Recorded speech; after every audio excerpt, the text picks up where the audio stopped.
नमस्कार साथियों, मेरा नाम है अशोक पांडे और मेरे चैनल जय विद अशोक का स्वागत है। फ्रेंड्स, आज हम Indian economy module B chapter number 17 का पार्ट 5 करेंगे।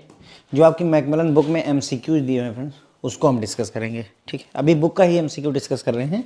फर्दर और लेक्चर आएगा इस चैप्टर में, तो उसमें हम और भी अच्छे अच्छे जो एमसीक्यूज बन सकते हैं उनको हम फ्रेंड्स डिस्कस करेंगे। ठीक है, तो शुरू करेंगे फ्रेंड्स। पहला सवाल है कि बैंक रेट को और किस नाम से जाना जाता है। Bank rate is also referred as, तो बैंक रेट को फ्रेंड्स डिस्काउंट रेट के नाम से भी जाना जाता है। बैंक रेट को हम किस और नाम से जानते हैं सर बैंक रेट को डिस्काउंट रेट के नाम से भी जाना जाता है। सीआरआर का फुल फॉर्म भी पूछा गया है आपसे। सीआरआर होता है कैश रिजर्व रेशियो। सीआरआर क्या होता है? Cash reserve ratio. एसएलआर क्या होता है? Statutory liquidity ratio. एसएलआर क्या होता है? Statutory liquidity ratio. सीआरआर क्या होता है? Cash reserve ratio. देखिए, अगला क्वेश्चन वही है ही। एसएलआर को एक्सपैंड करने के लिए बोला है, तो वही होगा statutory liquidity ratio. Statutory liquidity ratio, CRR और एसएलआर। ठीक है, अगर मैं यहाँ पे आपको याद दिलाऊं तो एसएलआर किस एक्ट में डिफाइंड है? एसएलआर किस एक्ट में है? तो आपको याद होगा, एसएलआर बैंक खुद के पास मेंटेन करता है, बैंक के पास। तो बैंकिंग रेगुलेशन एक्ट 1949 में डिफाइंड है एसएलआर। और सीआरआर किस एक्ट में डिफाइंड है? सीआरआर हमारा, चूंकि हम ये आरबीआई के साथ मेंटेन करते हैं, तो this is mentioned in RBI act 1934। Okay, पूछे जाते हैं सर ये भी सवाल, इसीलिए आपको बता रहा हूँ। ओपन मार्केट ऑपरेशन हमने डिस्कस किया था। What is OMO? ओएमओ क्या होता है? Open market operation. Open market operation ये होगा open market operation, OMO. What is OMO? Open market operation क्या होता है? गवर्नमेंट की सिक्योरिटीज को खरीदना और बेचना ओएमओ कहलाता है। ठीक है, गवर्नमेंट सिक्योरिटीज को खरीदना और बेचना ओएमओ कहलाता है। एफसीएमबीआर एक्ट आया हुआ था, इसके बारे में भी पढ़ा था। एनके सिंह कमेटी के बारे में भी पढ़ा था। तो एफसीएमबीआर एक्ट कब आया था सर? एफसीएमबीआर एक्ट 2003 में आया था। फुल फॉर्म इसका है physical responsibility and budget management act. Physical responsibility and budget management act.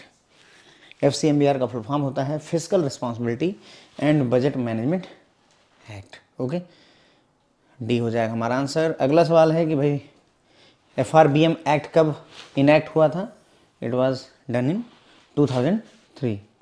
एफसीएमबीआर act 2003 में आया था। एसएलआर किसके साथ मेंटेन किया जाता है? मैंने आपको बताया था सीआरआर आरबीआई के साथ, एसएलआर जो है बैंक खुद अपने पास रखता है। ठीक है, सीआरआर कहाँ पे? सीआरआर आरबीआई के साथ मेंटेन किया जाता है। एसएलआर कहाँ पे? एसएलआर बैंक खुद अपने पास रखता है, बैंक इटसेल्फ। ठीक है, सीआरआर जो होता है फ्रेंड्स वो सिर्फ कैश के रूप में मेंटेन किया जाता है, और एसएलआर आपका कैश, गोल्ड और अप्रूव्ड सिक्योरिटीज। अप्रूव्ड सिक्योरिटीज, तीन चीज़ें, कैश, गोल्ड और सिक्योरिटीज के रूप में इसे मेंटेन किया जाता है। तो ठीक है फ्रेंड्स, आगे बढ़ते हैं। अब सवाल यह है कि इनमें से कौन सा जो है एमसीएलआर का कंपोनेंट है? Which are the following is are component of MCLR. MCLR के कंपोनेंट कौन कौन से हैं?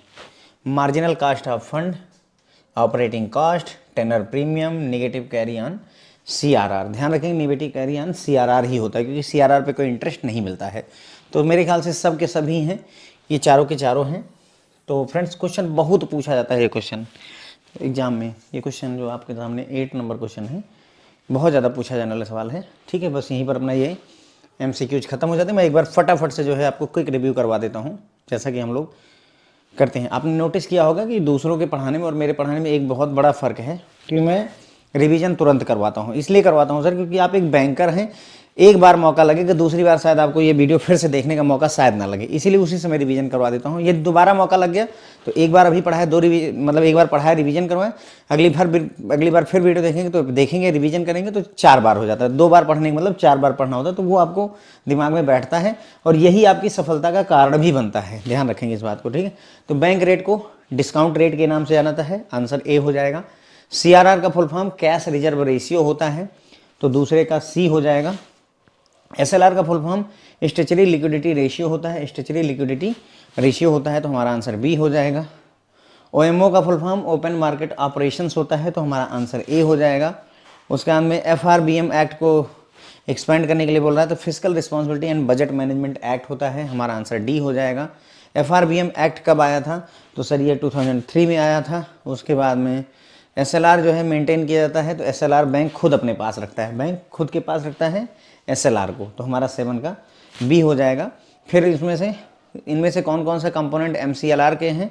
तो marginal cost of fund based lending rate जो होता है उसमें 4 कंपोनेंट होते हैं, marginal cost of fund, operating cost, tenor premium, negative carry on CRR, ये सारे के सारे होते हैं तो ऑल ऑफ द एबव हो जाएगा।